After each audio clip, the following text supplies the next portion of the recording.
Hey, good morning, everybody. Different warm up today, and sorry for the delay. I'm having trouble. I'm on a Chromebook again. But here we go. No diamonds. Today, I want to teach you how to solve algebraic expressions. And you might be wondering, what is that bracelet sitting there? It says DTS.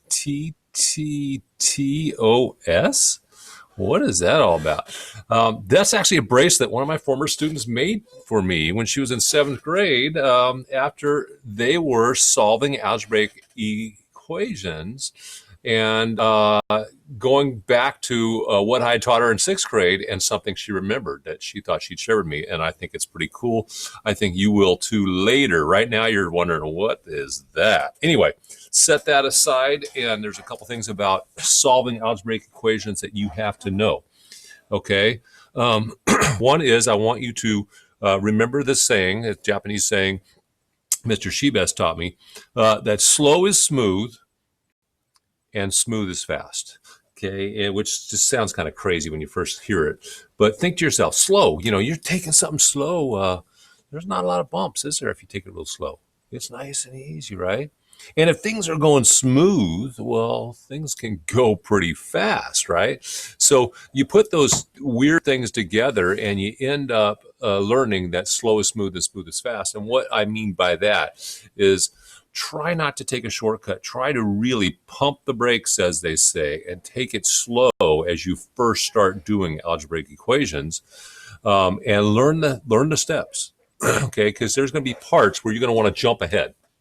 Okay, I want you to resist that and take things real slow and follow all the steps. And you won't be doing an extra step if you follow what I teach you. Okay, you'll be doing a step that it might seem like it's extra at the time, but later on will prove to be just developing a good habit, and making it, laying the groundwork to make it so that when you solve algebraic equations, it's easy. Okay, and that's the goal. Okay, so another thing you want to remember, trust me. No, just kidding. Really, trust me. The equal sign in any equation is like a balance. Okay, it's like an old-fashioned seesaw, right? You got this fulcrum, is what they call it. Then everything on this side balances out and is completely level with the things on the other side. 4 plus 3 is 7. Okay, is also means equal in math, is equal to 7, right? And if I had everything in perfect balance, and then I added 5 to this side, well, all of a sudden this side's going to go down and it'll be out of balance. Okay, how can I keep it in balance? Well, I could not add that 5, but what if I really wanted to? Well, in order to keep in balance, then you got to add a 5 to this side. Now, if they were in balance before, and I did the same thing to both sides, in this case, I added 5 to both sides, then they will stay in balance.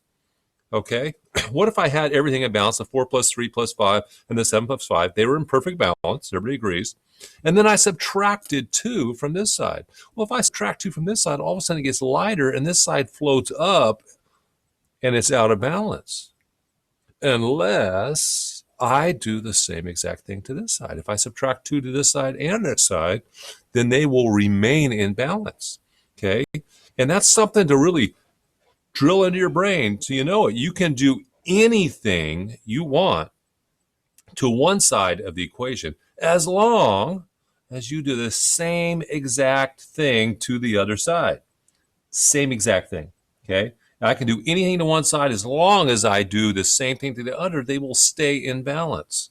Okay, so as you solve algebraic equations, know this. Remember this. Okay, and other things you want to do is do one step at a time. Don't try to skip steps. You will trip, you will fall. Okay, you might get an early one done and finish it by skipping a step, but you will get a bad habit so that when they get hard, you will trip and fall and you won't be able to do it. Okay, so please trust me. Take one step at a time. Show all work. You can't show too much work when you're doing algebraic equations. Okay, it'll just help you. Okay, take it easy and slow, and it will be easy. That's the goal. Okay, now let's look at a couple and try them.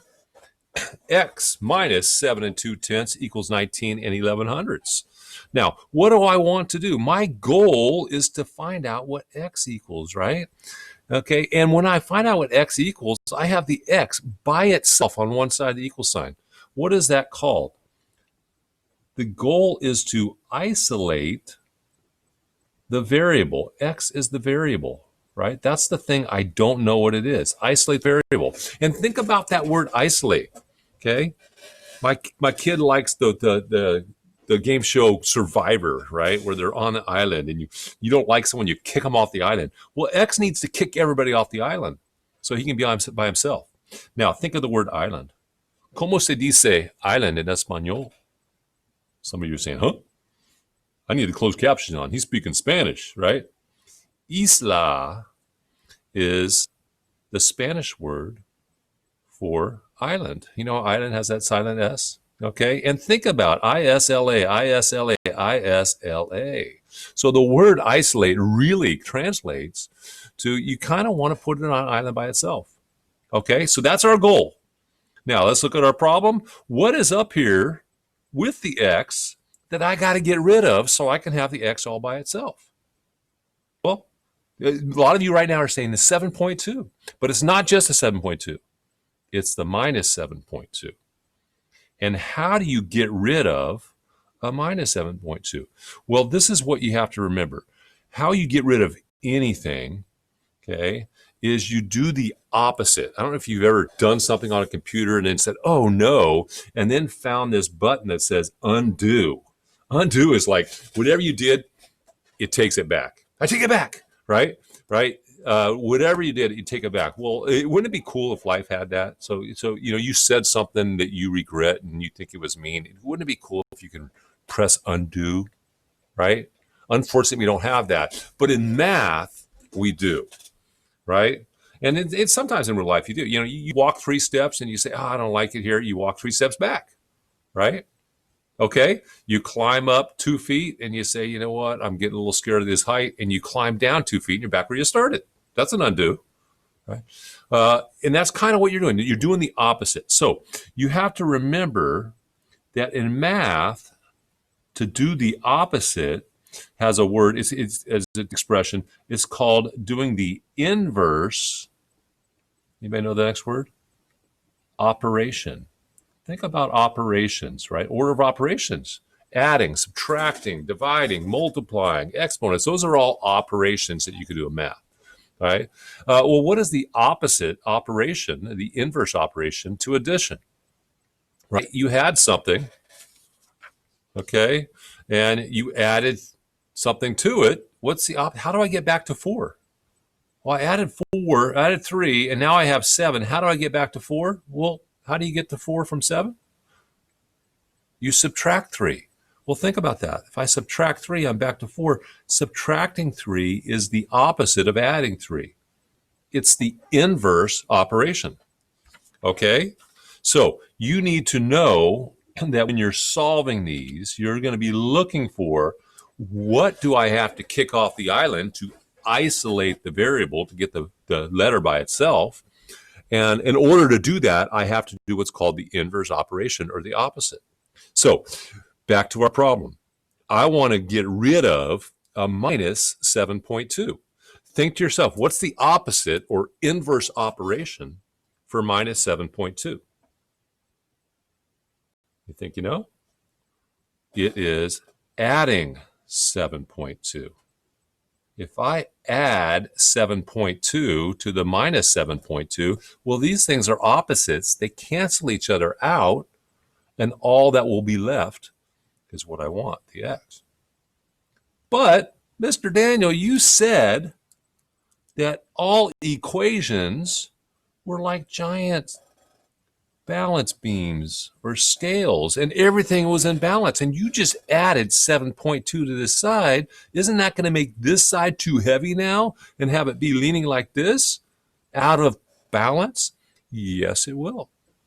Unless what? How can I remain in balance? Well, you can say, well, don't do that, but I want to do that so I can get rid of it. I want to do the opposite operation so I can get rid of it, right?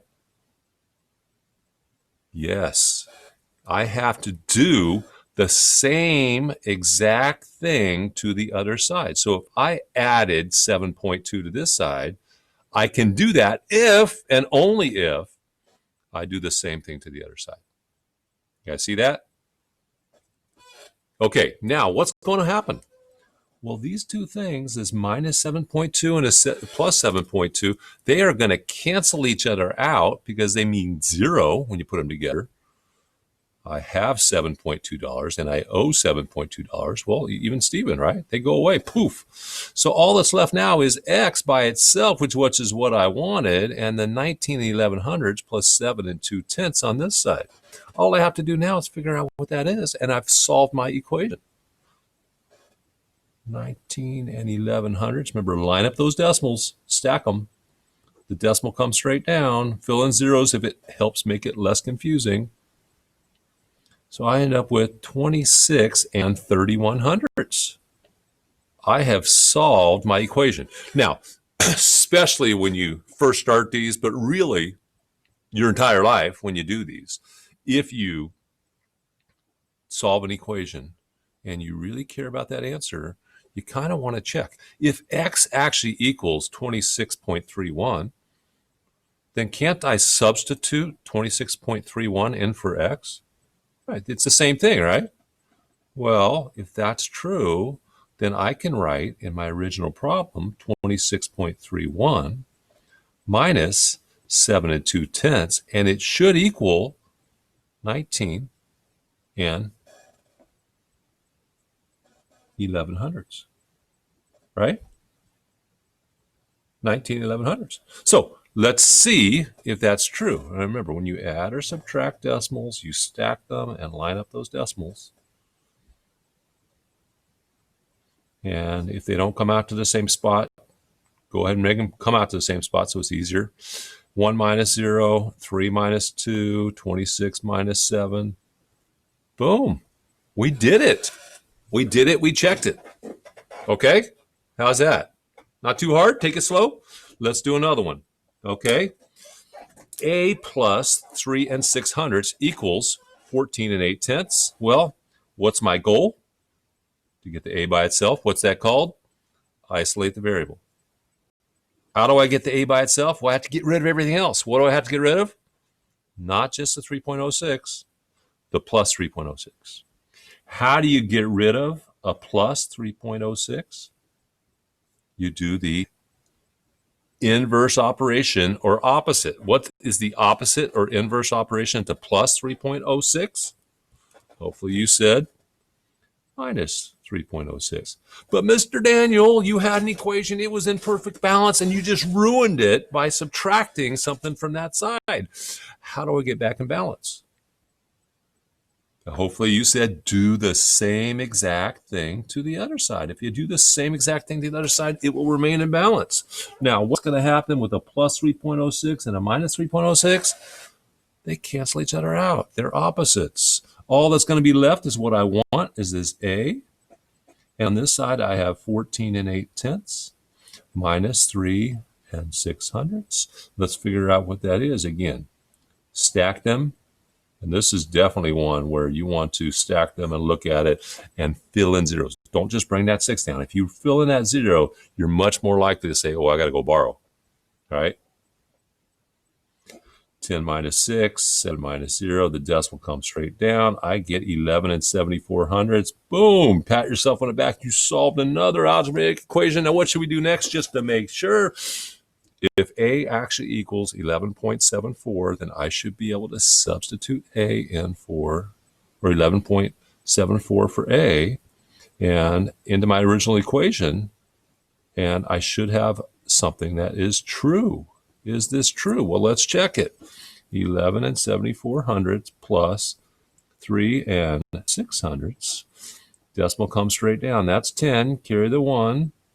14.80, which is the same as 14.8. Boom, you did it again.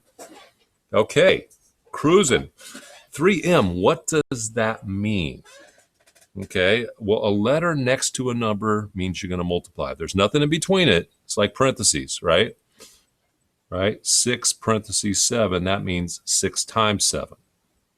Okay, there's nothing in between it. So that's often going to be the case when you see letters. And that's why when you make X's now, you want to do that little squiggly line for the first one. So you don't want it to look like a time sign. And that's why we start using the dots. Okay? All right, so what does that mean? 3 times M.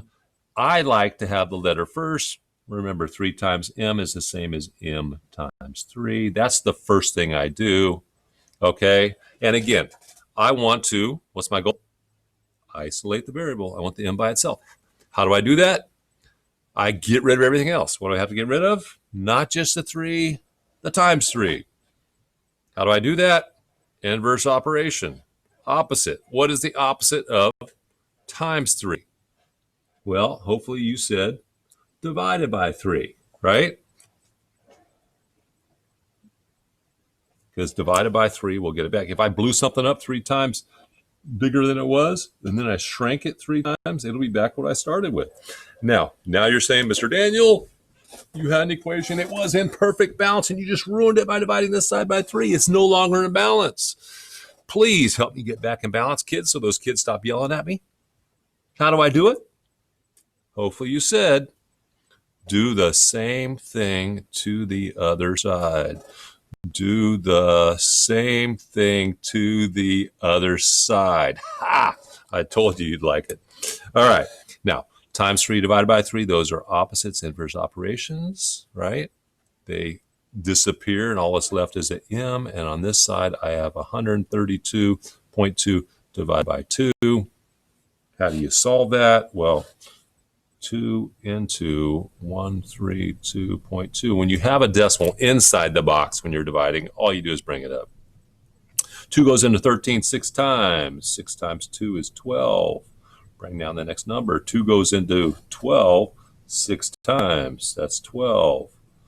Bring down the next number. 2 goes into 2 1 time. So I get 66.1. How's that? How's that? Okay. Uh-oh.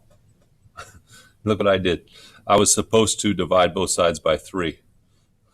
Divide both sides by 3. We can fix that. Because I'm looking at this thinking, wait, that doesn't look like it's going to work. Sorry about that confusion. It's supposed to be a 3, right? Same thing to both sides. I didn't do the same thing.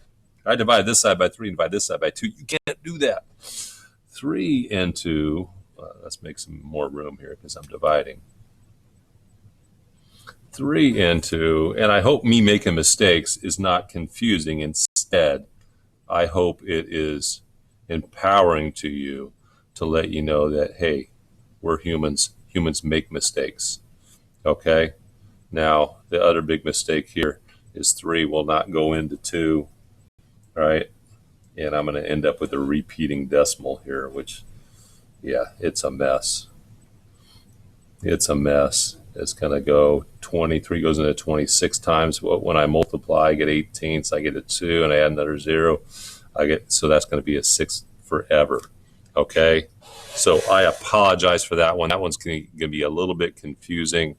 It's 44. Really. And 0.06 with a line over it. Yeah, that was not a good example problem. Sorry about that. All right. Next problem. Hopefully this one's a little easier. What's my goal? To get the y by itself. That's called isolate the variable. How do I get the y by itself? I have to get rid of this \8. What is this \8? That's divide. How do you get rid of a divide? How do you get rid of anything? Do the opposite. The inverse operation. What's the inverse operation for divided by 8? It's times 8. I'm out of balance unless I do what? The same exact thing to the other side. Let's make sure I do the same thing this time, guys. Times 8 times 8. I don't know if you notice that whenever I do the inverse operation or opposite, I've been doing it in another color ink. Okay? I do that for a reason. Okay? And I think that it's a good habit for you to start by doing that because it really shows you what you've done. Okay? So think about, consider doing that. Okay? All right. Now, divided by 8 times 8. cancel each other out. All that's left here is y, and on this side I have 5.648 times 8. What is that?